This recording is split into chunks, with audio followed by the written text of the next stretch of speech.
Let's do it.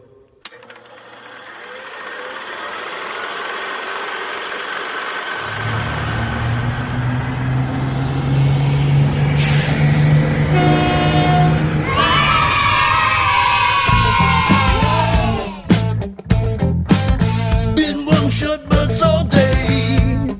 Short bus. Been one short bus all day. Short bus. Yes. Gonna see what kind of movie they got today.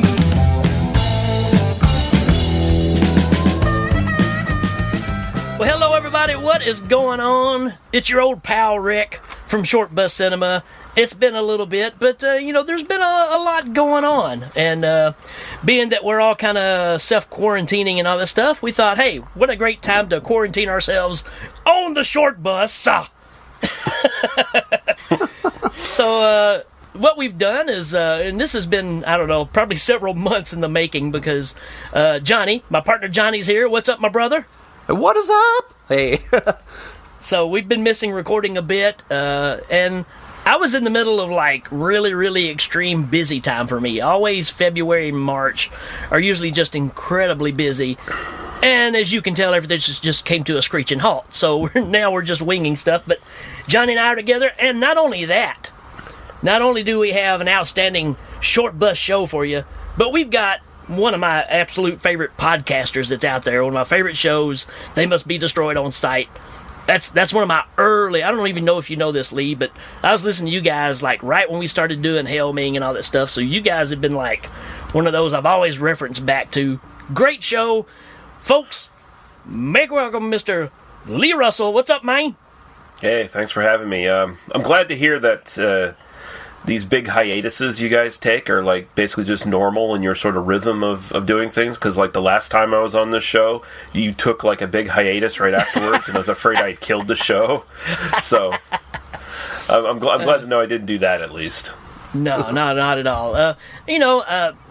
I'm one of those that overdoes and tries to do too many things at one time, and it catches up with me from time to time. But hey, what better time than the present to try to entertain some folks and take their mind off the craziness that's going on in this world right now. So, man, anytime that we can get together and do this, man, I'm always happy to do so. Yeah. And with that being said, tell me, Lee, go ahead and talk a little bit about your show and the other things you got going on, because I know you've got some other things tied into that. Let it rip, man. So They Must Be Destroyed on Sight, yet another movie podcast. If you don't have enough of those in your queue already, you can listen to that. We kind of do a little bit of everything. We do sort of focus on like cult movies and lesser known movies and stuff, but we don't restrict ourselves by genre all that much. And we have a few projects we're doing in 2020 where, for the most part, we're going to make some exceptions here and there, but for the most part, we're going from the 1900s and working our way to the present. So we're picking a few movies every decade. This is the only family I have. And They're all black belts in so Taekwondo, right now pretty we're going bad. through I want you to mess it up by going out with a second-rate musician like that John character. They came in here to play goddamn songs for kids! And so that's the movie podcast where we just do whatever the hell we want. Something more I probably want something a bit more standard. We're taking this movie. Escape the Miami Ninja! But just sticking to one focus, so that's what we do. And then I also have a side podcast that's connected to that called Run on the Tracks, where every month I listen to, I play like soundtracks and film scores from films and stuff that I like, and I try to connect it by a theme for every episode. And that's kind of what we're doing for the most part. Yeah, that's very cool, man. And it's funny because, Johnny's show, Kruger Nation, was a big influence on how we put Helming together as far as the editing. And then, like I said, the idea of kind of what you guys did and said, we're not getting stuck in any kind of genre.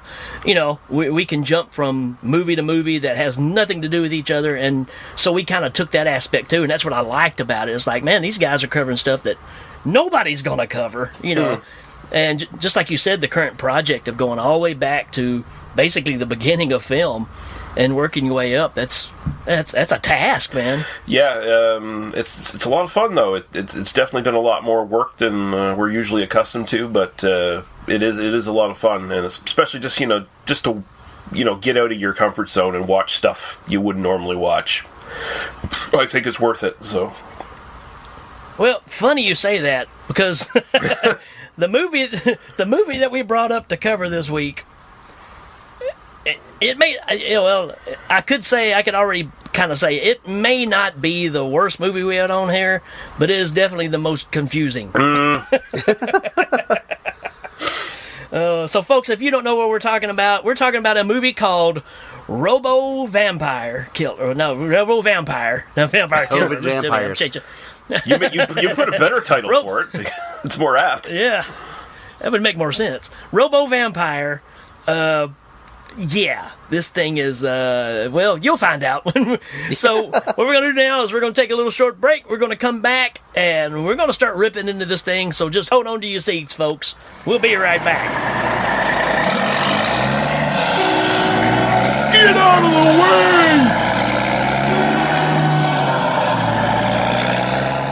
way! Do you desire to add yet another entry in the endless legion of film review podcasts to your playlist?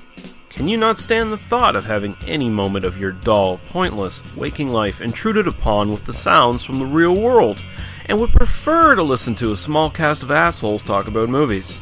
Then they must be destroyed on sight! Probably meets your bare minimum requirements. Join Lee Russell, Daniel Harper, Paul Romali, and the odd guest hosts as they talk about films from every genre, ranging from the obscure and schlocky to the well-known top-dollar classics. Look for They Must Be Destroyed on Sight on iTunes, Podbean, YouTube, and Facebook. That's They Must Be Destroyed on Sight.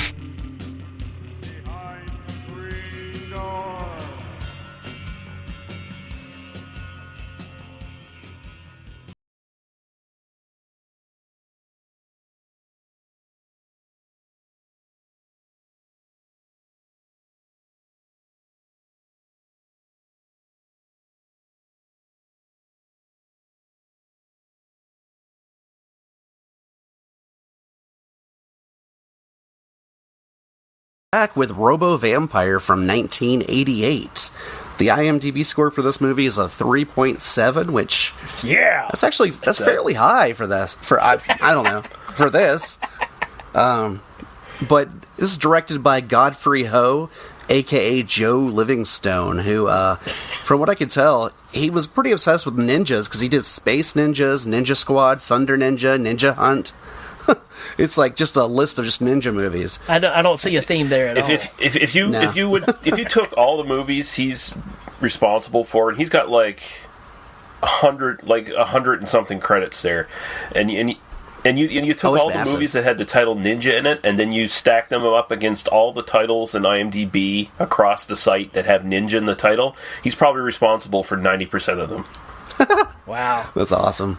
You know what? I bet he did City Ninja, which is one that Danny and I watched for a Helming commentary once. I just happened to have it. It was in a box set, like a drive-in box set. And we got like 15 minutes into it. I was like, dude, we got to watch this and respond to it because this is just ridiculous. And it even feels like this kind of movie. So it's very possible, being that he's a ninja. And he might have done that one too. I have to look that up because that one needs to be on this show too because it was ridiculous. Man, this movie, it's written by William Palmer, who the only other writing credit is for something called The Devil's Dynamite, which is a sequel to this. Too, as far as I know, under another pseudonym. That sounds about right. But yeah, Devil's Dynamite apparently is the sequel to this. Yeah. So yeah, we can definitely go down that route. I saw on YouTube where there was a part 2 to this, and I was like, yeah, do we tackle that? I don't know.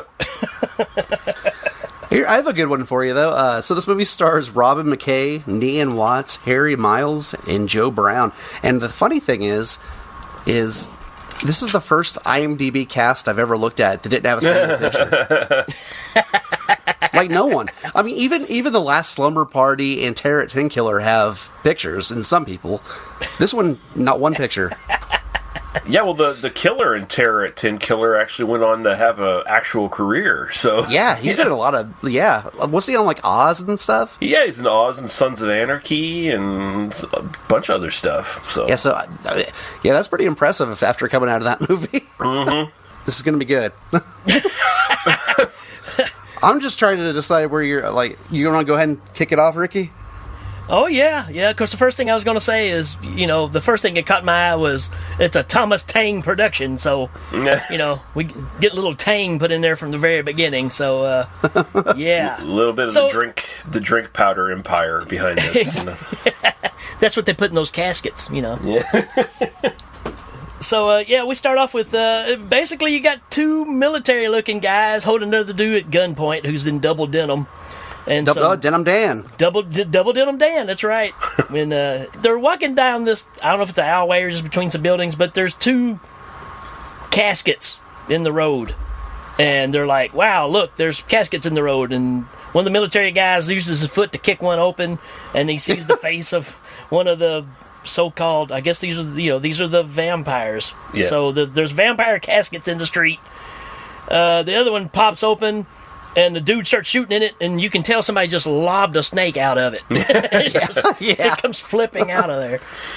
And this is our setup, folks. This is how, they're going to bring you into this movie and have a couple of vampires jump up, which is in the title. And these things, they hop. They look like geishas or geishas.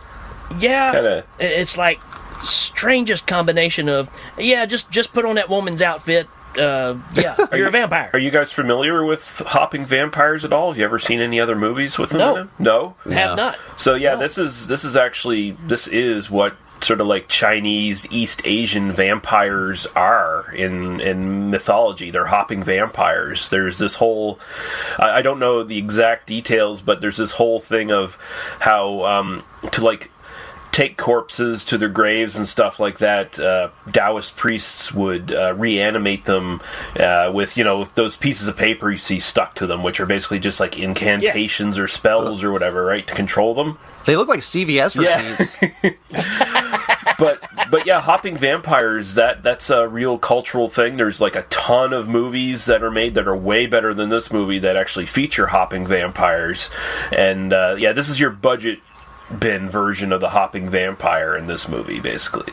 I'm not gonna lie, that's as far as like urban legends and mythos and stuff of a lot of different places. The hopping vampire based on this movie seems not super menacing. Well, and that's the thing too, and I figured it was a cultural thing for sure, especially with putting like you said, the incantations on their face to hold them still, make them freeze in place. But it's just the fact of even in this case where they're chasing the guys with the guns, because the one dude, he gets killed, and then the other guy is still beating up the guy that's trying to get away. And this dude's like, hey, man, I'm just trying to get away because there's a vampire coming. Grabs the other military dude and just bites a big chunk out of his neck like, Wormy from, Zombie. Yeah. And I was like, okay, well, they're vampires, but they're more like zombies. Yeah, kind of. Like, this movie doesn't, like I said, it's sort of, they're the budget bin version of hopping vampires, so they just kind of dip into the mythology, but at the same time we have to have this great opening scene with gore and fighting and stuff to hook everybody, and then we're gonna make the vampires a lot less threatening as we go through it. They're gonna do a lot less. Well, because the first one picks up that first military guy and picks him up like Vader style. He just grabs him by the neck and picks him up, then breaks his neck, and and then the other one does like a somersault over the guy while he's running away, and that's when he bites him on the neck, and then it says Robo Vampire on the screen. And from here on, it just becomes just a cluster, because there is so many people in this movie, man. You can't keep them straight. It's like there's 15 guys wearing toboggans, and you never know which guy's which. Dude, I'm so glad you said it before I did, because I didn't want to sound like the racist one. But, like, so many people in this movie look like, and that's the American actors. Everybody in this movie looks the same to me. Yeah. It's not, not just the Asian people. I got a lot of characters mixed up. Well, I mean, that's what happens when you have two casts from two different movies you have to juggle in one film. Yeah. Then we break away to some drug dealers, right? So this is what this movie is going to come down to. So we had a conversation before we started recording this. This movie is actually pieces of two other movies that were purchased, completed movies, and then they just gutted what they wanted out of those and then added the RoboCop and the vampires to it. Oh, I didn't mention that. Yeah, this movie's got a RoboCop in it. Well, kinda. But, so you can tell this is, and I made the reference to the guys earlier, it's kind of like Power Rangers, because that's exactly what happened. This guy bought those action flicks with the people jumping around and stuff, and then they took American actors and got them identical outfits and made them act out the acting parts, and all the action stuff came from films that were shot years before. And you kind of got this situation here where, you know, it's almost like drug cartel, Rambo-style movie, but with the vampires fighting RoboCop. Hey, you know something that happens next in this movie that I've never seen in any movie? What's that? They do a blessing over the heroin. Yeah. Bless our drugs. They say a blessing to bless the heroin. I was like, wow, I've never seen that. Well, I mean, that's new. I mean, here's the best thing about this film. This is the thing. Actually, one of the things I like the most about this film that just makes me laugh is that, you know, they're marketing this for a North American audience. So when they're dubbing this, they don't know how we talk over here. You know, so you know that's fine. Cultural difference, right? But everybody who says a line, they're always saying exposition, no matter what they're doing. They're always giving us exposition. Right. So we get the initial drug dealers, right? The head drug dealer guy and his guys, and he's like, we've got to get rid of these drug agents, and you know they're stopping our operation. So he just, without any shred of irony or sarcasm or anything like that, he just says, I'm going to hire a Taoist priest to train vampires to protect our drugs and kill the drug agents. And the other two guys are just standing there, like, they both kind of look at each other for a second like, what? But then they just go with it. They're like, okay, that makes sense. We'll do that. And then, you know, then we immediately cut to a scene like the comedy scene in this where they're trying to like, the drug dealers are assisting the Taoist priest in like trying to like look after these vampires, and man, they make a mess of it. So to clarify a few things so you guys can follow us at home, if you're playing the home game, the drug boss that we're talking about that's demanding, you know, that we hire vampires, I said he looked like Father Guido Sarducci from the old Saturday Night Live. That's kind of the way he looks, and like you said, all your bad guys, they all talk like this. We've got to stop those guys. You know, they always got that voice. And then the priest that he hires that trains the zombies or the vampires looks like Groucho Marx. So, you know, and he's got like a raw chicken in there, and I don't know what he's doing. Yeah, they've got food there and all this stuff for the vampires, even though they're all in their caskets, or they're just lined up across the back wall with, you know, like you said, CVS, you know, receipts stuck to their heads. I mean, the way it's set up is like they're already doomed to fail. It's just they've got vampires like standing everywhere. They got some in caskets. It's a big goddamn mess. They got their little papers they stick to their head just laying everywhere, and they're like, yeah, let's just, you know, it'll be okay. This just totally makes sense. Let's just like hide some of these drugs in these coffins with these vampires. What could go wrong? You know, all you have to do is like really screw up and have one of these papers blow off their head, and you're fucked. Like it's over with. Yeah, you're screwed. Yeah. Well, and one thing also is, like, you were talking about the comedy scene. I don't know. I find a lot of this movie pretty comedic, but this scene seems to be sort of intentional because one of the guys goes to light a cigarette and the resting vampire steals it from him just through some kind of, I don't know, like... kind of just sucks it in her mouth or whatever, right? Yeah. Yeah. But then this guy goes over there and he's doing something sort of above the vampire at crotch Lighting level. a lamp he's- or something. Yeah, he's trying to. He's lighting an incense, right? He's lighting an incense off the little flame that's in the the little torch that's up above it, and he's like, "Hey, don't start a fire! You'll wake up the vampires." I'm like, "Really? That's what's going to wake them up?" Well, and the scene is funny because I mean, it's like something out of Porky's, man. And like he's like the cigarette like slowly goes into this dude's crotch, and his dong gets burned.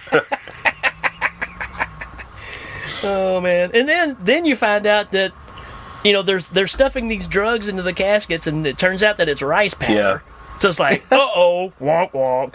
Oh, it's rice powder. That's what woke up the vampires. I'm like, I need more clarification of what makes these vampires wake up, because why would rice powder, but I'm not heroin sure. wouldn't? Yeah, you think the heroin would do a better job, right? Yeah. No, I'm thinking.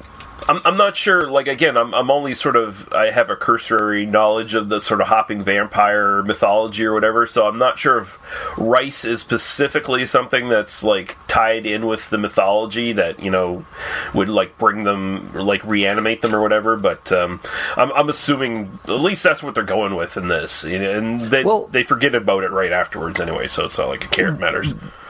One thing in this movie though that like they did kind of port over from the European vampire is the garlic thing, because there was a scene with the garlic strand, and so it's weird because like it still does have some of the stuff that's recognizable to everybody.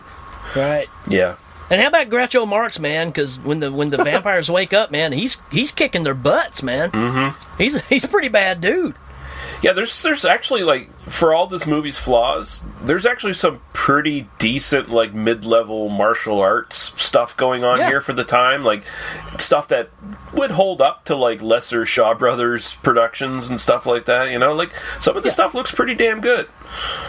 Well, I mean, if you watch it on YouTube, which is where I got to check this thing out, it's on the Wu-Tang channel, so that should tell you enough right there, Hey, you know what? I watched the YouTube one, and I watched the riff tracks of it, and the riff tracks copy of it is actually a lot lighter. Like it's easier to see. Oh, really? Oh, yeah? Yeah, they have a cleaned up copy. So I appreciated that, because when I watched it on YouTube, a lot of it was kind of dark and it's fuzzy and stuff like you'd expect. But well, doesn't the riff tracks don't they release those on like Blu-ray or whatever, or DVD too? Oh yeah, they do. Yeah, so and isn't that through Shout Factory? Well, they release some. No, they do their own stuff now. But they only release some of them now, like the live shows and stuff. Yeah, but I mean, when you're connected to at least some sort of production. DVD production company or whatever, you're at least probably going to get a cleanup if they have any money behind them. So, oh yeah, for sure. It looked really good. It looked. I mean, I'd suggest watching that one if people can't get a hold of. I think it's just funny that there's a real good copy of this movie out there. Well, it's about as good as they could make it. It's still pretty fuzzy and grainy, but it's I don't know. It's like the HD version of crap. I mean, I don't need a 4K scan of Robo Vampire. You'll get it and you'll like it along with the sequel.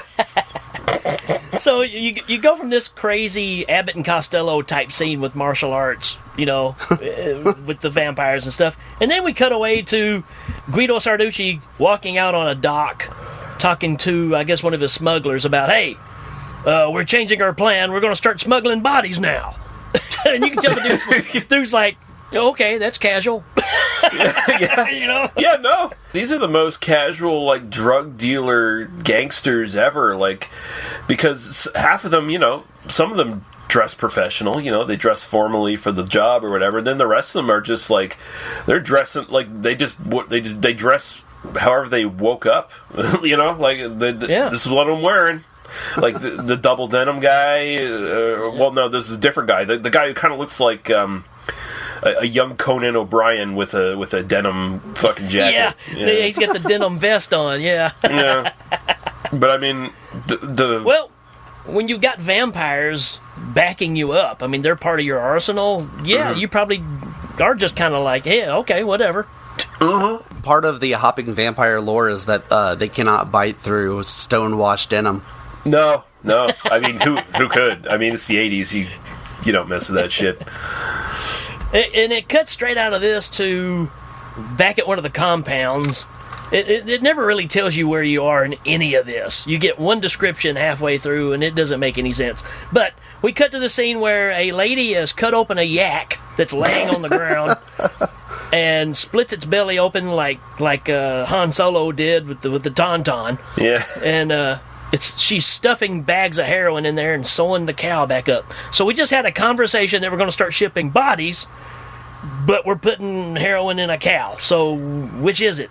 I mean, yeah. Well, I mean, you can forget that shipping in the cows thing because that never comes up again. Like that's just exactly. And then you notice in that scene, and this is one of the things with this film. Like there's every once in a while the soundtrack will start dropping in music that just tonally doesn't match anything that's going on in the film, and there's this lady like.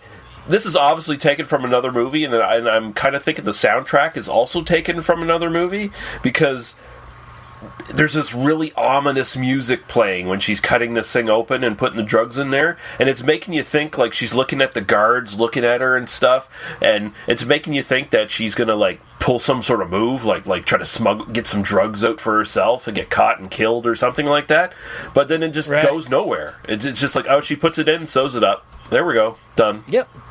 Done. She even, wipes it down, cleans it up. Nice, clean stitch job there. Yeah, gives a little kiss on the cheek and sends it on its way, yeah. Right. And then it just cuts right back to Vampire Land, where Groucho has got two American dudes that have just showed up, which, again, you have no idea who these guys are or what they're doing there. And that's where he tells them, hey, put on these garlands of garlic. Yep. So, like you said, we kind of get that thing. And then... he tells them not to show any kind of fear too, like you would tell somebody going up to a pit bull, don't show fear. They'll eat you alive if you show fear.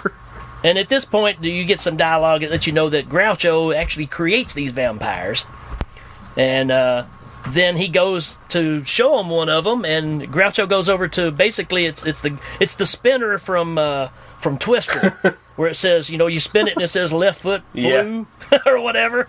I was thinking the movie Twister. Oh, no. I don't remember that scene. Bill Paxton.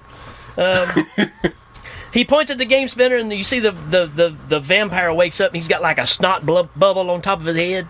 Oh, yeah. That's like pulsating? Yeah, it starts pulsing and stuff. So you're like, all right, we're going to get a little gore here. And then, dude, out of nowhere, Alanis Morissette comes flying in. And she's in this see-through gown. She's floating through the air. Dude, I call her the titty ghost. Yeah.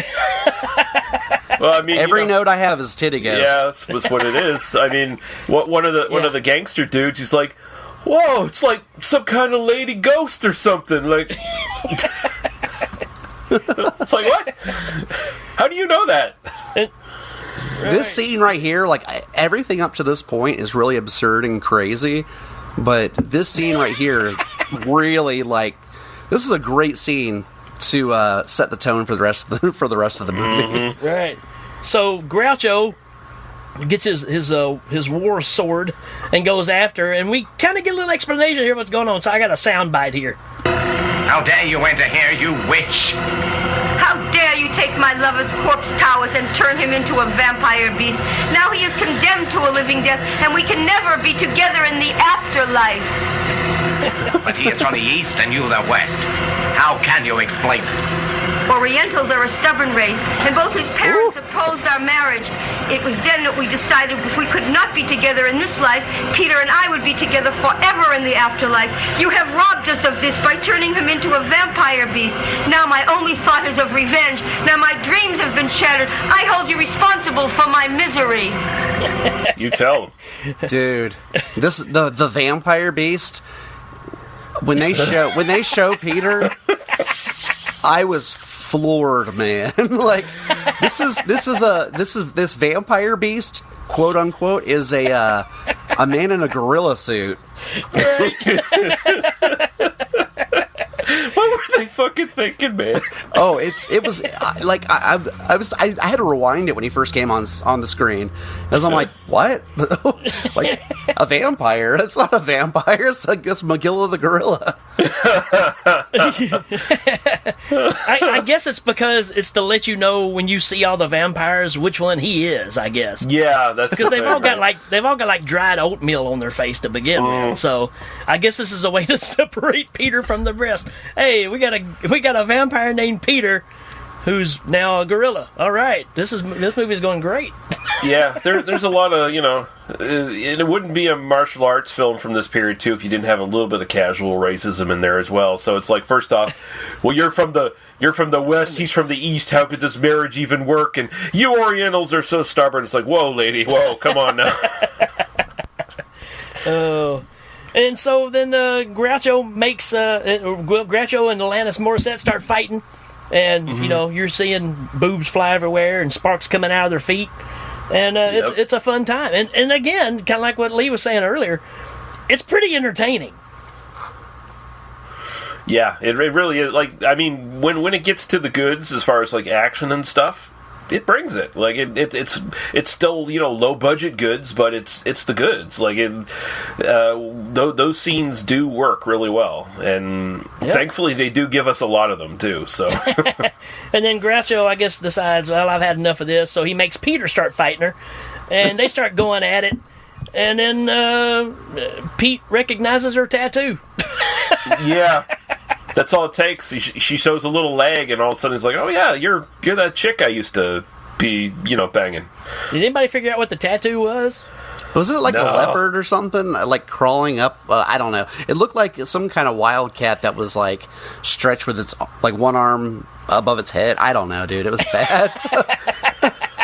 But I mean, then we get another plot twist here, where one of the gangsters steps in and he's like, yeah, hey there, Taoist. How about you just marry this lady ghost and vampire? All right, just get it. Dude.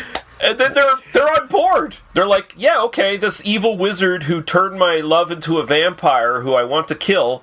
Well, if he proceeds over our marriage, all is forgiven. Well, and then that guy though, that priest, he like thinks about it for a second, and then he turns around and he's like, if I do this, you guys will have to obey me forever. So it's like he still had some reservations about it. But funny y'all say that, because I've got the sound bite right here. Peter, you finally recognized me. She's your enemy. Alice, that lady ghost loves him deeply. Let's fulfill her wish. Besides, both of them will be under our counsel once they're married, right? A marriage. A vampire and the ghost. With your magical powers, I'm sure you can make it. I mean, I think even he's going, this is ridiculous. A marriage. A vampire and a ghost. That's right, folks. You're hearing this in this movie right here. I love that guy's voice, dude, because it's so like 1940s film gangster. Well, yeah. He's like, you see, if he does this for us, we'll definitely get under your control forever. Yeah. And then you never see that guy again. It's great. Right. So it cuts away from this, and all of a sudden you got Groucho Marx is driving a Suzuki Samurai. Well, I thought I have it put down that he was driving a Power Wheel Jeep. It's pretty much the same thing. Yeah. And there's a roadblock. We got some military guys that are blocking the road, and Groucho and two guys we haven't seen at all before in the movie jump out and take off running, and both the dudes get shot. Groucho is summoning the vampires to help him out because, he's by himself, and he feels like, even though he just fought a ghost and he beat a bunch of vampires earlier, now he can't fight a bunch of military guys. So he calls on the vampires, and the vampires jump in front of the officers and shoot smoke out of their sleeves. And they like I don't know if they're like stir frying or steaming the dude's face, but that's kind of it. They just steam them and they fall down dead with their face with oatmeal on it. And I guess it kills them. Yeah. Because they never really get back up or anything. It's like they just took some steam to the face. And the second officer does the same thing, but he fights Peter. Peter's up in a tree. And he starts shooting bottle rockets at the officer and explodes and kills the officer. And then Groucho just goes back in his Jeep and drives off. Yeah, it's like, that's done. Move on. That's pretty much it. Did you notice when they first rolled up in that Power Wheels Jeep that they jump out and start running as those guys walk up, and the guys continue to shoot the Jeep even after they're gone? Yeah. It's like, what are you guys shooting at, man? I don't know. And I mean, the way it's framed, it's like, where were you going to run to? You were going to get shot either way. Like, you might as well just surrendered at that point, because they basically just run into a fucking kill zone between the two fucking narcotics agents or whatever they're supposed to be. So, yeah. So, at this point, so we're 25 minutes into the movie, so you know something's going to have to happen, right? We've got a title, we've seen vampires, we got to get to the Robo part. So we cut to, I guess, a military hospital? I don't know. Could be an office building. Can't really make out what it is. No. And apparently one of the officers that got steamed in the face is a guy named Tom. And Tom died. Yeah. And they decide, they do a little check on him, check his pulse, and they try to bring him back. He's dead. He's gone. Tell me you have this clip. Oh, yeah. Okay. So they walk out of the room where the body is and run into these guys, and this is what's said. So how's Tom? It was a fatal wound. He's dead. Since Tom's dead, I want to make use of his body to create an android-like robot, Mr. Glenn. I would appreciate your approving my application. Are you assured of success? Mm-hmm. All right, your application's approved. May I remind you of one point? You must proceed with your invention with great care and in strict confidence. All right? Yes, all right. That's all it takes to build a robot dude. Hey, since he's dead, can I have him? Yeah, exactly. Like, let's not tell his friends and family he's dead. Let's not shoot this up the hierarchy and make sure, our overseers are cool with us funding this, sci-fi project to create undead fucking robot soldiers. Yeah, let's just do it. Just do it. Don't say nothing. Just do it. Yeah. Yeah, can you promise me success? Oh, yeah, sure. Yeah. And with these machines that they're using, how can they go wrong, right? No, yeah. So we get the montage here right now. In your minds, because I just covered RoboCop for Hell Ming, which will come out in a couple of weeks, holds up really well. Even though the technology is dated, the whole scene of putting them together and all that is fantastic. This one, not so much. No. No, you would expect maybe they'd have 1970s technology maybe or something slightly old, but no, this is something fucking a 1950s monster movie would be, top of the line stuff. I expected to see a bunch of rolls of tape on an old style computer spinning and shit in the background. Right. Yeah. I mean, they had this one main machine that they're basing everything off of that basically has a plus sign that's in green and a minus sign that's in red. And that's how they use this to judge if they're successful or not. You might as well just be playing a game of Operation. If you make the nose blink, you messed up. I mean, it's that ridiculous. And they're just welding the dude together. They take these big black boxes that have duct tape all over them, and they're just shoving them into this mannequin that's been painted silver. And, I want to say they're using real welding rods. It could be just a sparkler. I don't know. But they're fake welding this body together. They probably borrowed some of the bottle rockets or whatever from the fucking vampires. But they start welding him together. They got him together, and then they start making him function. And, man, come on. Let's talk about Robo Warrior here for a minute. This aluminum outfit, foil. That's a stunt double. It looks like something your mom made, because it's a fabric outfit that's silver, but it's got big pointy elbows, would be a woman's jacket from the 80s. It's got these real big. I was thinking a flamenco dancer. And let's just talk about dude's helmet, man, because basically he's got a pot on his head, and and it's like they painted an oven mitt and had it hanging out of the back of it. So he looks like a Robo redneck, man. I mean, he looks like he's got, it looks like he's got a mullet. So Robo mullet jumps up off a table. Terrible suit, man. You can tell this is just sewn together, pieces of junk. Dude's even wearing tennis shoes. Right. and you can tell they like throw tape and stuff on them to try to cover them up, but they're tennis shoes, man. Based on his movement for the rest of the movie, I would be willing to bet he didn't have very good visibility either. No. I'm thinking not, man. Thinking not. I mean, if you have not watched this movie yet, listeners, and you look at the poster art for this, where it's straight up RoboCop on the poster, like it's straight up RoboCop. This ain't straight up RoboCop in the film. This is trailer park RoboCop at best. This is when you order a RoboCop off of Wish. How about that antenna they strapped to his head too? It's like 14 foot long. It's like a CB radio antenna. Yeah, that's latest technology back then. That's small compared to what he'd usually. If it was 1970s, he'd have to have like a whole tower coming out of his back. All that's missing is that smiley face ping pong ball. Right, swinging in the wind. So we go from the building of Robo Dude, Robo Mullet, and then it shows him training, right? So they got to go through a training montage, and he walks up to these two soldiers and picks them up by their helmets. And starts shooting at things and blowing them up. So he's breaking guns. So they're trying their best to rip off some of the ideas from RoboCop, but yeah, they're not good. You notice how every gun in this film shoots exactly the same and sounds exactly the same, no matter what kind of gun it is. Like, it could be a rifle, it could be a machine gun. They all shoot like automatically, and they all sound the same.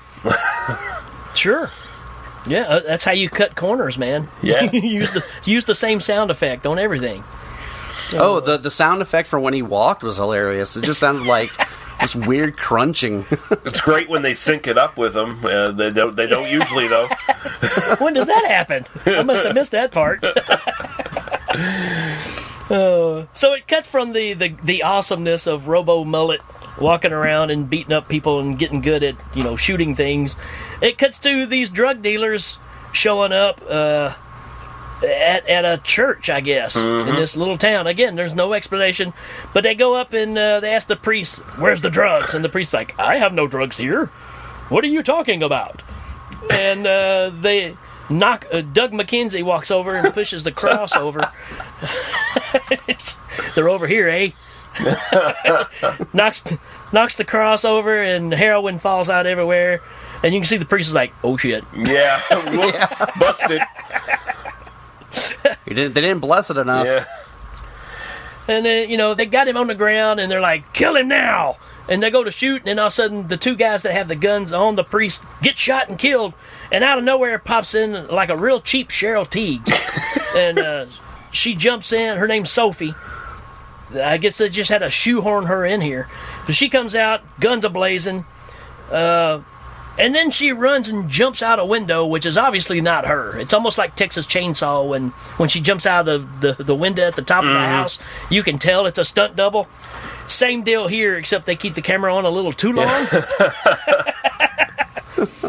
And then the second cut after that is her shooting back up to the house, and half of her hair is gone. It's like she got a haircut and it's up past her shoulders now. And then it shows the next clip, and her hair's long again. It's like, wow. Is that Samurai Cop? It's pretty close, man. She was looking for that big black gift. Oh. But anyway, Sophie gets captured because she turns around to shoot Doug McKenzie, and her gun's out of bullets, and they arrest her, and then they take her into a torture room where this dude is a bad guy in like a leisure suit shows up. Isn't she the narc agent? Yes. Okay, all right. I was confused who and who was not narc agents throughout this. Yeah, like, you can't tell. I think like at the very beginning, the two guys who were escorting the Asian dude through that temple or wherever the hell where the vampires were, I think they were narc agents too. Jeez. Or Were they mercenaries or were they fucking terrorists? I don't know. The thing is, for a movie that is like almost entirely exposition in the dialogue, I still don't know what the hell was going on or who was doing it. Yeah. It was like, you guys are explaining so much and yet there's so many questions. Yeah. But they capture Sophie and they put her in this room with this guy, and she jumps up and starts doing some bad karate, and dude ends up kind of having his way with her, I guess. And from there, it cuts away to... We're getting to some meat and potatoes of a story here, what little we have. But it cuts away to, like, a police officer, room or whatever. So we're starting to see these are the agents, right? Yep. There's this guy named Chief Thompson, who really looks like Charlton Heston on meth. I mean, he's got a very distinct look, but it's like, this guy's just not right. And he hires this dude, Ray, as far as I know, that's his name, right? Was it Ray? You can call me Ray, you can call me Jay. I don't know. It's Guido Sarducci again. But, so he hires this guy to go and save Sophie from this bad guy, whose name is Long. Or Young, I'm sorry, Young. Which he's not young at all. No, he's old and rapey. And he gets a scene where he's like, well, what does it pay? And Charlton Heston is like, well, I would pay $1 million, but the agency's only going to pay you like $20,000. That's not how official, like, drug enforcement agencies work. You're not paid by the job. You have a salary. Like, you show up. You're paid by... I don't know what this organization is. Like, they have the money to build a RoboCop, and they're operating in, like, some East Asian country that has apparently no laws and no international laws of any sort. And they're just... They have total autonomy. Like, they're just operating outside the law and doing what the hell they want. Like, this isn't a narcotics agency. This is, like, probably funded by some, like, insane billionaire who just doesn't like drugs or something. These are just mercenaries. They're not cops. That's my headcanon for this. Well, and then they give the speech of where's she at, any idea, and they go, well, she's at Young's HQ, which they're using fancy lingo, HQ, in the middle of the Golden Triangle. Okay, what does that mean? Yeah. I think that's a region in Asia somewhere, if I'm not mistaken. But well, that's kind of where I thought. But you know me, I don't know a lot. I'm terrible with geography. It could be the Golden Corral for all I know. I don't give a fuck. Yeah, my geography is terrible. You just remember that down there in Canada. Yeah, I mean, yeah. That's how we roll down here. That's up from here. Right under Mexico. Oh, so let's see. At this point, we got to get back to some robo action, right? So at Guido Sarducci's place, they're bagging up the dope. You know, you get your typical guy sitting down, and just out of nowhere. I mean, here's the thing: we've seen RoboCop walk around, and he makes the consistent sound everywhere he walks. It's very loud. Mm-hmm. There's no way he can just sneak up to places. No. But just all of a sudden, the door opens up, and he's standing there, and he's like, drop your guns. And there's 3 dudes there. They've all got their guns. And he's just one RoboCop, which they have no idea what he is because they haven't heard about him on the news or anything. So I'm just thinking, as a known drug, I don't know, whatever you want to call this guy, drug dealer, you're not just going to say, okay, I give up. You're going to try to shoot the dude a few times. 3 dudes, 3 guns against one, robo mullet with a rifle. Yeah. And they all just go, okay. Yeah. So I thought, okay, we're going to see some action here. Nope. No, it's just nope. So anticlimactic. I mean, it's like, oh, let's just tie that thread to the story off right now, and okay, I guess they go to jail or whatever. Yeah. And then just to add more confusion, you got Groucho and the dopers are walking. So we've gone from Guido and his bunch to Groucho and these other dopers are walking around. They're stopped by the military. And again, more vampires come out and steam dudes' faces. And then Pete comes out and with his bottle rockets and starts shooting a bunch of them again. And then RoboCop Robo Mullet, Robo Warrior, whatever you take your pick, folks, whichever one you want. Robo Slop. We get a Robo Slop. That's perfect. Or Slobo Cop, maybe. I don't know. But we get a quick brief shot of Pete and RoboCop fighting each other, and basically it's Pete rolling on the ground like Dick Van Dyke taught us as kids. Whenever there's a fire in your house, you stop, drop, and roll. And RoboCop's shooting him, and then he just disappears. So that's the end of that fight. Well, and that's what was funny too. Is like they never explained that was any kind of power or anything. Like they could just dissolve in thin air. Yeah, the vampires have all kinds of powers that they never really. It's like, oh, we need the vampire to do this in this scene. All right, let's do it. It's just weird that everybody just accepts this as like it's normal. Yeah. You know? Yeah, no, that's the thing that's weird to me. Vampires are a thing in this world, apparently. Like, it's just, right back, again, going back to, like, the gangsters is like, I'm gonna hire a Taoist to train some vampires. And they're like, all right. I just think about these guys that are like, the guys that are packaging the dope and stuff. They go home, hey, honey, how was work today? Well, I was out on the beach and I saw this robot dude fight a vampire. Oh, that's nice, honey. I kept trying to stick these fucking receipts to these vampires' heads, and they kept falling off. And oh man, it was just a rough day at work, honey. Vampires kept coming back to life, and we had to kick their ass and put these things back on their burnt my heads. ding ding with a cigarette. Yeah.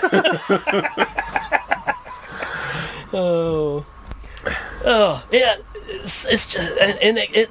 If you're lost yet, folks, don't worry, because it gets way even more confusing. We're gonna cut to Ray, who's the guy who was hired to chase down and find Sophie.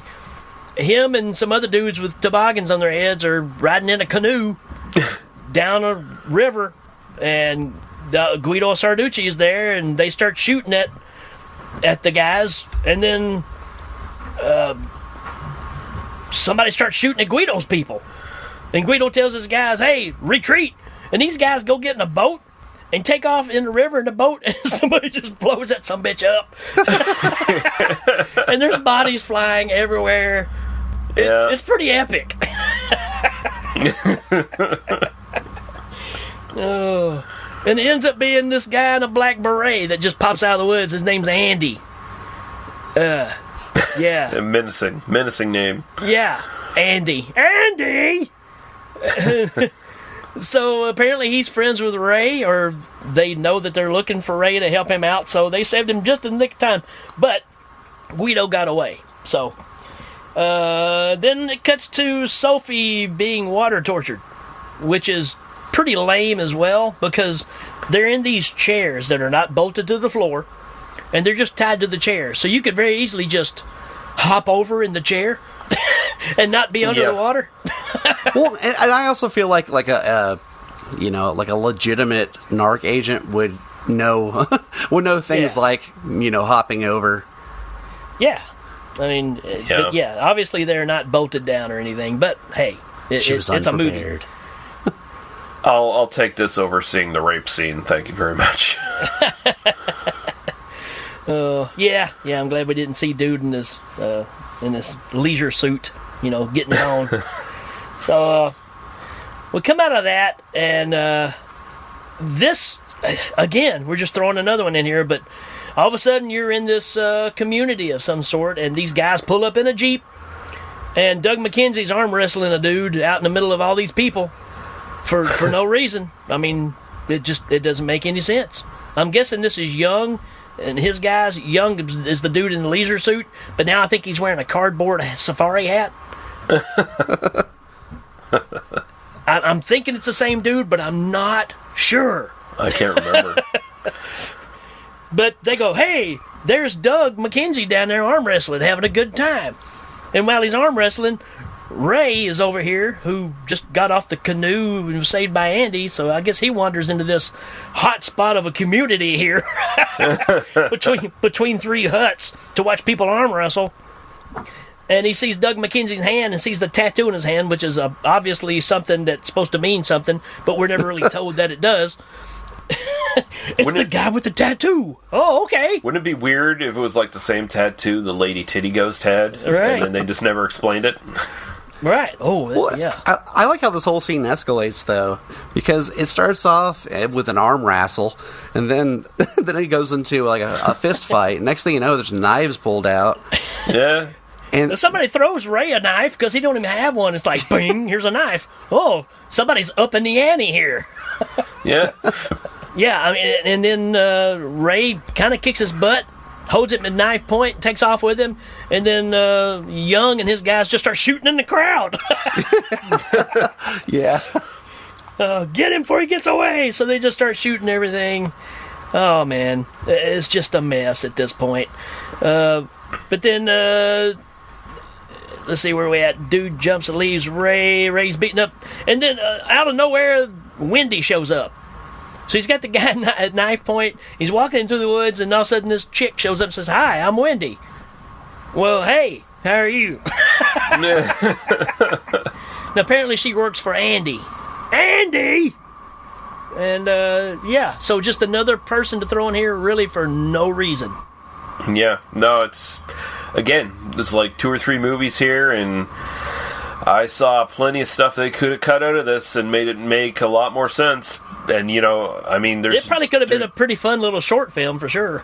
It could have been a really solid, like, 70-minute film. And there's plenty of films around this era that were 70 minutes that worked, you know. Right. Yeah. So, yeah, Wendy shows up, and it kind of cuts from there. And for some reason, it just cuts to Guido and some guys facing off the RoboCop for, again, there's how do they know where he is? They're hiding. They're watching him. They do like the Superman test, right? Like Lex Luthor did with Superman in the first movie. They try to set him on fire and all this stuff to see if he can withstand it. And Robo just starts doing a Robo dig, right? He's like Dig Dug. He starts digging down in the sand. And then you see him crawl back out. And that's where you can tell he's wearing tennis shoes because he's like stomping on the ground, having a hard time getting out of the hole. The computer just wore like Johnny tennis said, he shoes. can't see anything. And then out of the ground pops 4 vampires because now they can just they can pop up out of the ground. They're trimmers. Because they can, yeah. Tremors. Dude, if Michael Gross popped into this movie, man, it would like automatically jump up in quality. Or Reba McEntire. Yeah. Reba Vampire. She'd probably call that robot. She'd probably call it Fancy. Come on, Fancy, don't let me down. We gotta shoot this here teddy ghost. Teddy Ghost. So, I hear a song coming on. So the vampires start hopping around him, and they knock RoboCop down on the ground, and they're like punching him in the nuts and all this kind of stuff. Then he jumps back up, and all of a sudden he uses the Force. Did y'all notice that? Yeah. I mean, he just like holds his hand out, and his gun comes flying to him. Mm-hmm. I'm like, there's got to be a better understanding of our powers here, because if you can do that, you don't have to shoot anybody. It's like it's like the insane clown posse asked magnets. How do those work? Like it's just. Well, I feel like with all the powers that these vampires have, that the fact that they're being used by some kind of, crime drug syndicate is just absurd. Yeah. Because, they can opt out at any time. And here's the thing. So we just found out fire doesn't hurt Robo Dude. We know that 4 vampires can't hurt Robo Dude, but you know what can? A Yelp review. Freaking bazooka. So they shoot him with a bazooka, and it just blows into parts, man. I mean, it just shatters. And I couldn't help it. I busted out laughing when I was watching this last night, taking notes. Just so ridiculous when they shoot him. Best stunt double ever. So, exactly. So, you know what we get here? We get Rebuild Montage Part 2. And what I love about the second put together, because they even say, let's bring the robot back immediately. I'm like, well, he's in 28 pieces. Where are you going to find him? I mean, he just got shot by a bazooka. That's like saying, "Hey, go pick up that bear at the end of Grizzly." Yeah, it's just a big black spot on the ground. I guess he's like he's like Lego. You know, you break him apart. All the separate pieces are still there. He's put them back together.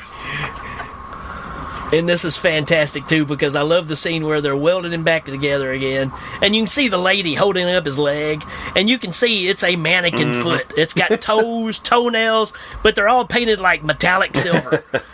And you're like, why is this dude even wearing shoes if he's got metal feet? You know? Because when he's back together, he's got his full armor on and everything again. So it's like, yeah, it's just it don't make any sense at all. It's fantastic. And I love it. I go, I'm afraid he's short-circuited. You think? I think that's the least of his worries at that point, right? And then we cut back to some more street fighting, where these guys are sitting down having some lunch, and then you got this Jeep pulls up, and a guy dressed like Billy Jack is in there, which again I think is young. I think it's this young dude that's the main bad guy here, besides Guido Sarducci, but he looks just like Billy Jack, and he's just hanging out in the front of the Jeep while all of his guys are getting their butts kicked by these two dudes that are hungry. This isn't the beach fight, right? Or is this the beach? This is like a little town that they've wandered into, and they pull up in the Jeep, and these guys are eating, and they just pick on the guys, and the guys start kicking their butts. And then Doug, at this point, it cuts back to Doug McKenzie leading our other group, because they've got him now. Somehow, all of a sudden, now he's like on board with helping out the officers. Did y'all notice that? Yeah. Again, makes no sense. It just So first you hate me, now you love me. Now we're a team, and he's like leading them through. Takes them to a village, and there's nobody in the village. They can't find anybody, and they find this little kid who obviously works for Young, as they point out in the movie.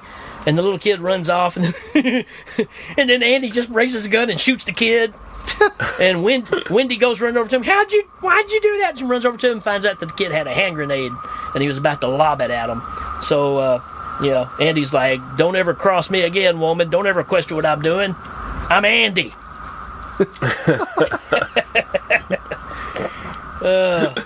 And then after that, for some reason, Wendy and Ray decide to go swimming.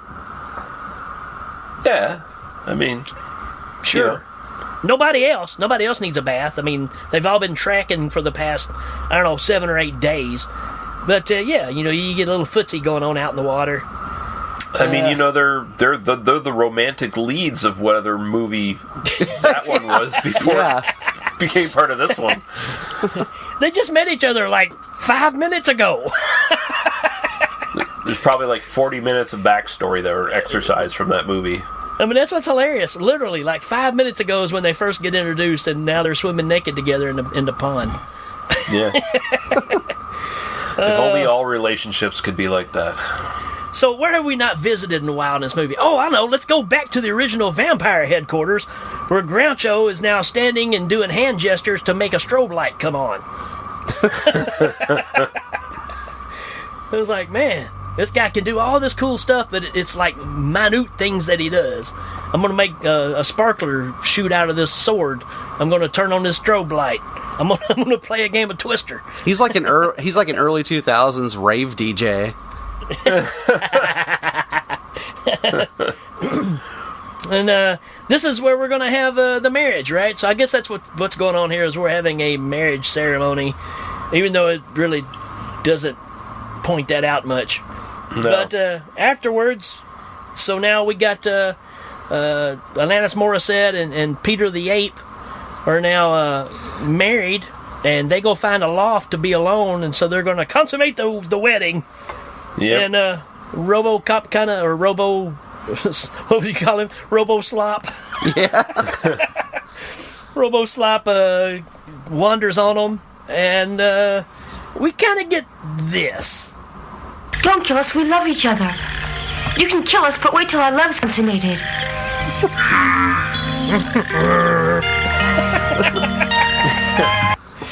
I love the gentle music. Go ahead.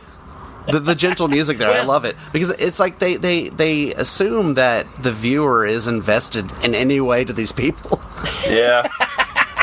It's like, oh, they finally got married. Vampire Beast and Titty Ghost finally got to roll around on the loft and screw a bit, and now their love is true, and they don't want Robo Slop to kill them. Well, and I like how they're trying to reason with a robot. Yeah. It's like, what the hell?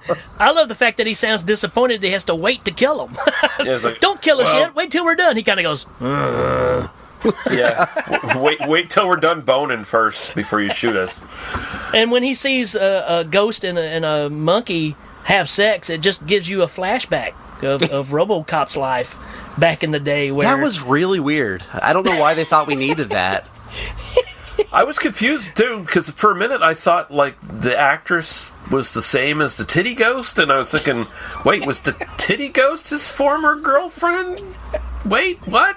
I thought also that maybe like somehow before Vampire Monkey Peter became that, I thought maybe that was him in like human form. I was like, what the hell's going on here? And then all of a sudden it's like, nope, that's that's RoboSlob's past. Yeah, I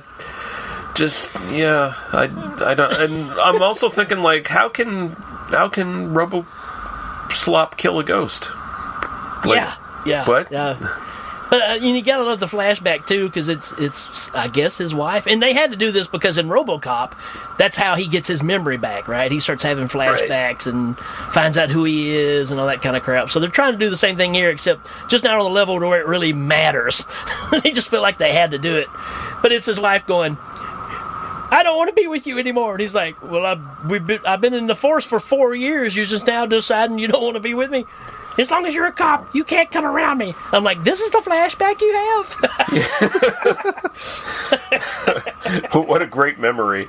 Yeah.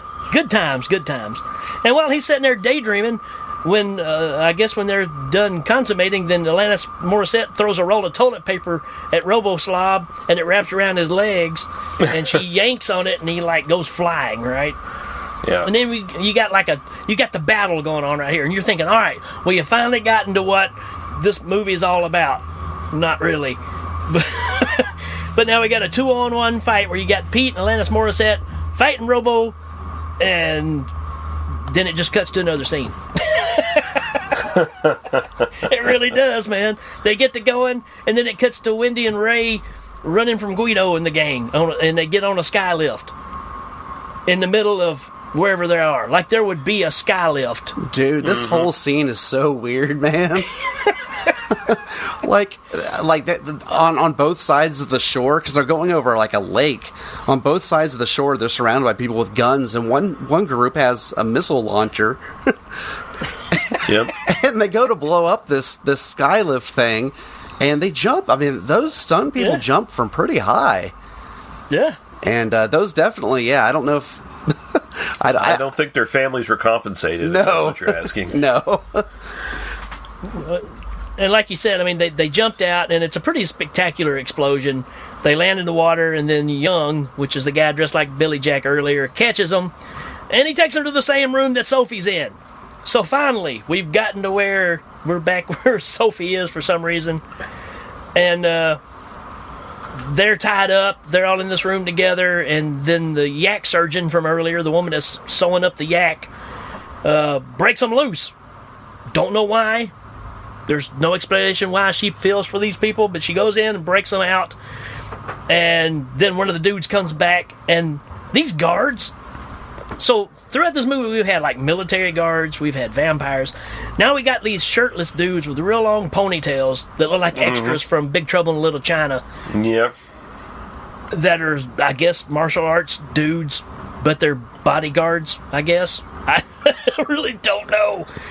And one of them goes in there and notices that the water has stopped dripping. He looks and notices they turned the water off.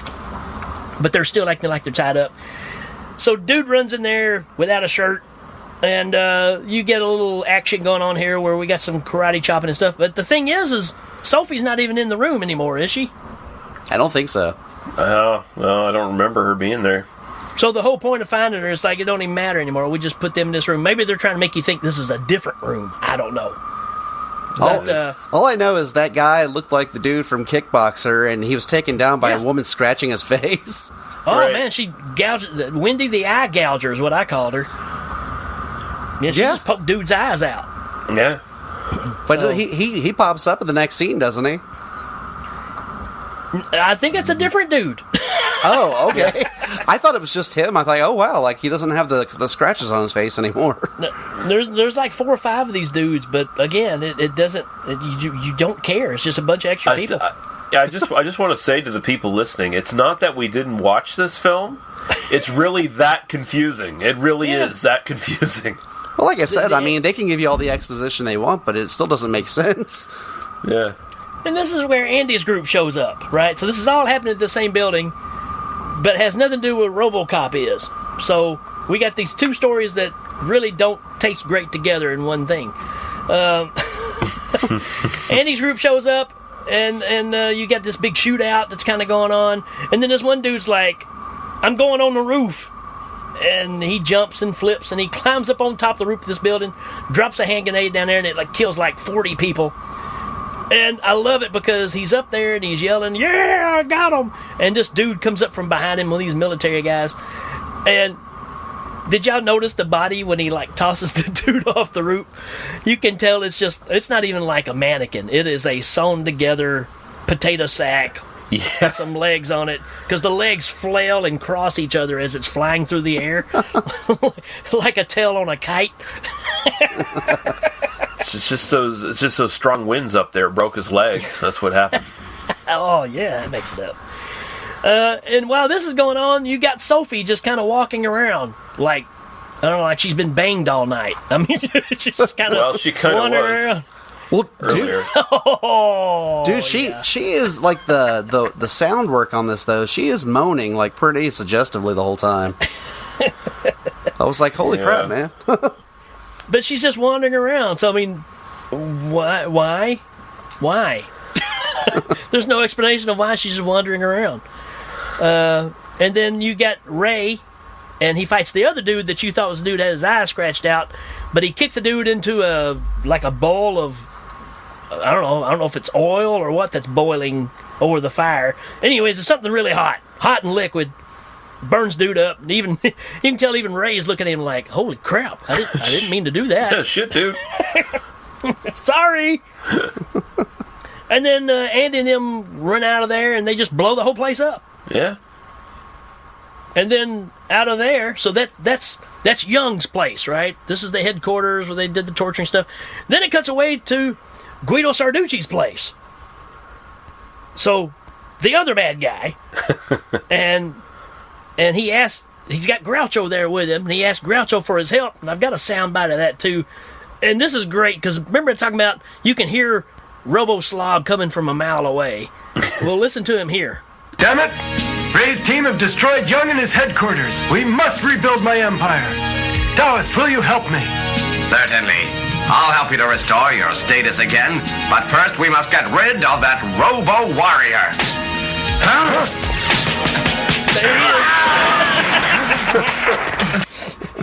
I mean, just how ironic that we got to get rid of that Robo Warrior.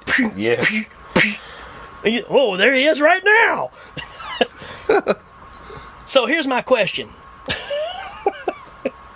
Okay. You just heard this piece right here. How did Guido know so fast that Young's place had just gotten blown up? How did RoboCop know where to go, Robo Warrior, Robo Slob, to find these guys and walk in and shoot everybody?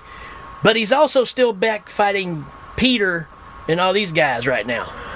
Well, Guido obviously watched that other movie like when it came out 2 years previous, so you already knew that was coming. Robo Slob, I can't.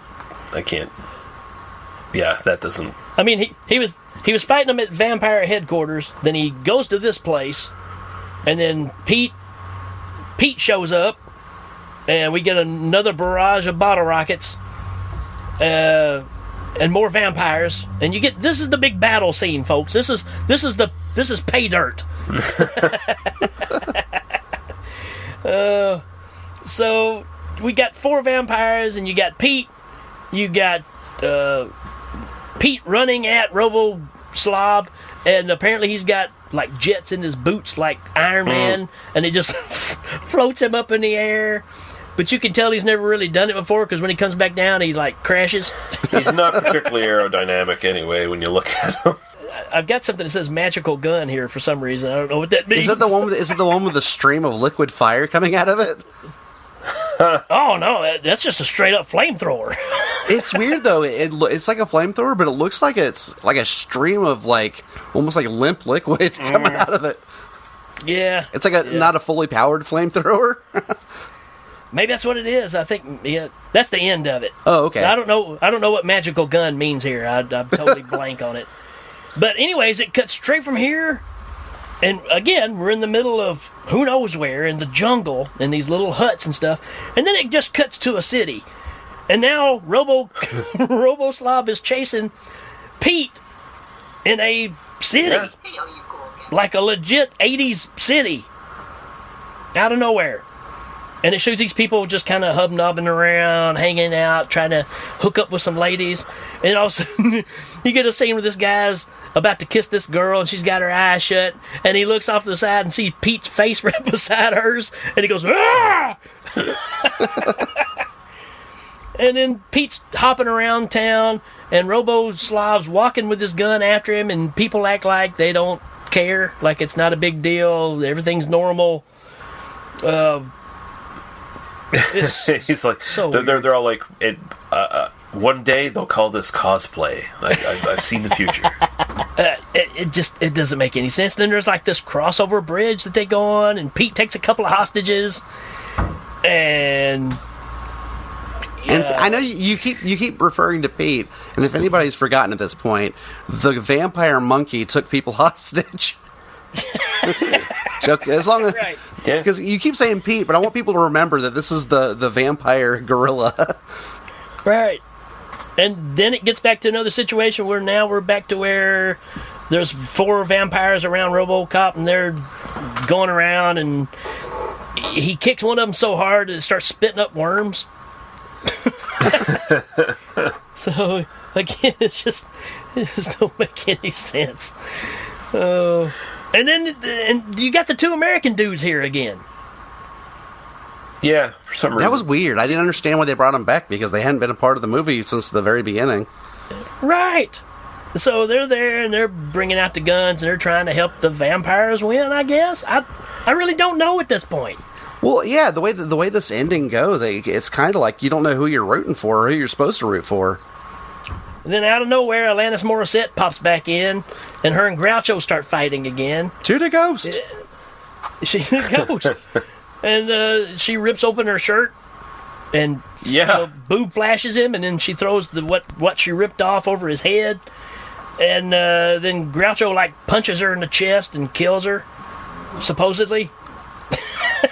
Then Groucho and the 4 vamps are fighting RoboCop, and Pete comes out with his bottle rockets again, and he shoots just the scene where Peter, the gorilla vampire, you can't even make that up, Peter the gorilla vampire, he just raises his hands and shoots sparklers out of his sleeves like 12 times in a row. Mm-hmm. Y'all notice that? He just keeps doing it. I'm like, well, it didn't work your first time, Pete. Try it again. It's like your drunk uncle on the 4th of July. Yeah, I'm like really surprised his robe didn't catch fire at one point. Like, it's just... Yeah. And then out of nowhere, you got Groucho over here, and he starts doing some kind of spell. And then Alanis Morissette walks up behind him and kills him. Like, touches him on the eyes or some shit? Like... Yeah. Yeah. She did warn him, though. She before she kills him, she shouts, "You ought to know." And just... Isn't it ironic? No, nothing in this movie's ironic at all.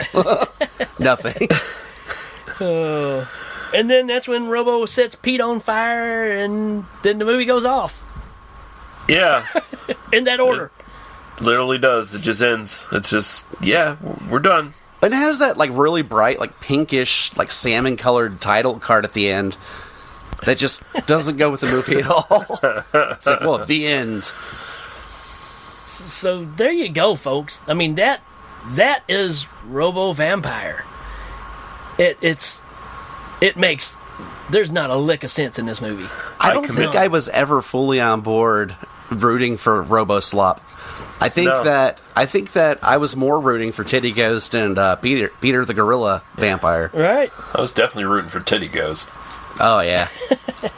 Well, like I said, I mean, the most excited I got in the movie is when he got blew up with the bazooka. And I was like, now we're talking.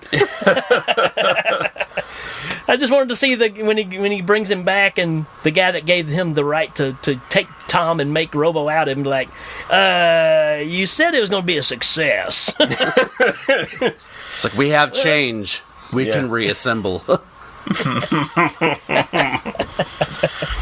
We have the technology, kinda. I bought a waffle iron. That'll upgrade him. We have gray spray paint and garbage bags.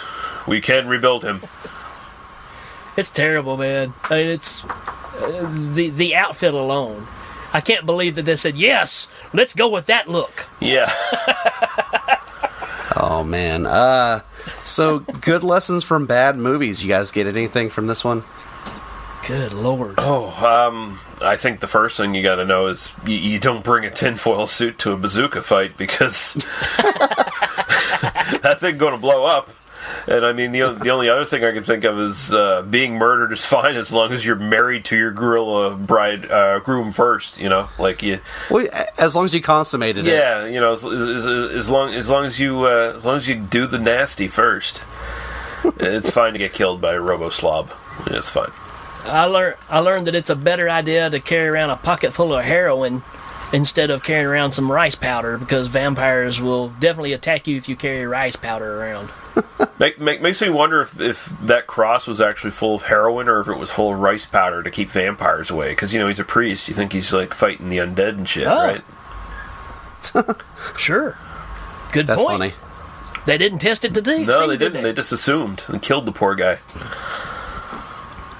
For me, never put your crotch near a sleeping vampire's face when it has a lit cigarette in its mouth. And if you want to bribe someone, just throw money at them. Like, literally throw the money at them. That's just a fucking boss move right there. That's the power move. That's just... Well, so, what were they thinking? Where to begin? Yeah. I know we do the Improve It as well. This kind of just ties in. It's like, I understand there's the very least 2 other movies spliced together here. Why do that? Why throw so much? Like, you've bought the rights to, like, 2 other movies. Why throw so much plot and so many characters into this when you could have just filmed a couple extra scenes and just finished one of these films? Like... Yeah. It's just, they did way too much. Like, the most ambitious piece of trash I've ever seen. I think it's because of the fact of, again, they went and they watched RoboCop. They had to get some of these ideas. And the fact of there's a lot of drug smuggling and everything going on in RoboCop. Hey, I just happen to have these movies that's about drug smuggling. We can use the footage from that. And I guarantee you that's the conversation that got it started until they start putting it together and it's like, yeah, I don't think this story's going to work at all. Ah, yeah, but who cares? We'll fix it in post. The one thing for me is there were several times when characters were, like, speaking like auctioneers, like the Micro Machine guy. Like, it's like, dude, just come on, slow down the lines a little bit. It sounded like they were doing some lines before delivering lines. That opening line that we heard Alanis Morissette say, you know, how dare you take my husband and blah, blah, blah, blah, blah, blah, blah, blah, blah, blah, blah, blah. There's no commas. Like, she probably read a script where there was literally no commas. It was just like a stream of consciousness paragraph. What about upgrades? Oh, I mean, gosh. just pick a movie and stick with it. I mean, there's potentially good movies here, like a story about drug dealers who are encountering vampires, or just stick with the one where drug dealers are using vampires to scare away attention, like they're using like the legend of vampires to scare away people from their activities, and then hey, real vampires show up or something like that. Like that's kind of cool. I mean, like, we don't even That would We don't actually be even cool. need RoboCop or whatever, like, honestly, I mean, it's amusing that there's a RoboCop ripoff in this, but you don't need it. I think for me, it's you could have just left one part of the movie or one of the movies of the 3 out and just narrowed it down to us, because then you'd eliminate about 15 characters Right. that you don't need, because that's what keeps you confused, because you can't keep up with all the different locations and all the characters, and they all start running together and they never meet face to face. So you could cut, like I said, a whole section of this out and get rid of, the McKenzie brothers and all that stuff. I mean, you don't need all that. Oh man, for me, I thought they should have either more Titty Ghost or a Titty Ghost spinoff. Yeah, I mean, a whole Titty Ghost series would be something I'd be into watching. A series would be great. Emmanuel meets Titty Ghost. I mean, come on. All right, man, fun stuff. The bus. Where do you sit it, man? I'm gonna sit it in the middle of the end half of the bus. I think is kind of where I'm gonna sit it, because it is super confusing. Yeah. But I mean, there's enough stuff here that's amusing and funny and just makes you do a double take that it's worth watching at least once. Yeah. Yeah, it's kind of it kind of is a crap classic. It really is. It's one of those ones where, this is the kind of stuff that people who try to make like shitty movies these days intentionally, they try to capture this kind of thing, and they almost always fail. And because the charm's not there. Yeah, no, Robo Vamp is an absolute disaster, but much like a samurai cop, it's a disaster that's at least an honest one. So there you go. Yeah, I kind of feel the same way. I would say next to the last seat. It's not all the way in the back, because I have watched this thing 4 times now. Holy crap. And I still didn't know what was going on yesterday after it was my 3rd time of watching it, going into the 4th. And I'm still stopping the movie and going, now, what was that? So, yeah, next to last for me. I mean, I've always kind of gone back and at least want to see parts of it just because. Yeah. So, I think this is a movie that you could have fun with if you had people over for like a get together and stuff. But I would also say the second to last seat, just because I watched it twice, and I don't know how you did 4 times, but there were. I feel like the second time I watched it, I had even more questions. Like the first time I'm writing notes, the second time I'm like, well, what the hell, man? Like a lot of this crap's just like. But hearing you guys say that it was several different movies spliced together, I mean, it makes sense that there's not really any cohesive plot or anything like that. Yeah. And it sounds like this director or the producer, whichever, is kind of a Corman kind of guy. So apparently he was cranking out 15 movies in a week. So yeah, there's probably a lot of these that were just thrown together, get it out there as fast as possible. Hey, RoboCop won't be into this nation for another 3 weeks, so let's make this movie and get it out there first. Exactly. That kind of idea. So a little exploitation. Mastery from overseas. So that's kind of how I look at this being put together, and you get some of those beautiful accidents that happen. Every once in a while you strike gold with them, but most times it's going to be stuff that's just subpar. Yeah. Well, we're definitely going to have to do the sequel to this. I mean, and I agree. And I agree. Lee, you can come back to talk about that if you want me, because I have a feeling that'd be a fun talk. Yeah, I'd be up for that, man. All right, so what we're going to do right now, we're going to take a little short break, and we will be right back, people. Get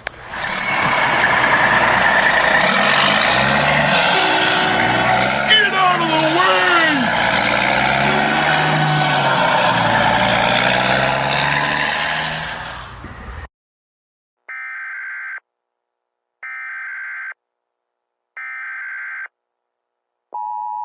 This is a test of the emergency podcasting system. Listen to the Psychosemantic Podcast. Politics, movies, and political movies. Find us on Facebook, iTunes, Stitcher, LegionPodcasts.com. The Psychosemantic Podcast. Hey, you guys! All right, folks, there you go. Another fun-filled episode of Short Bus. Hey, if you enjoyed this, we recommend, all three of us, we recommend that you don't really go watch this movie. But if you want to, you can go to YouTube, type in Robo Vampire, and I promise you it'll pop up.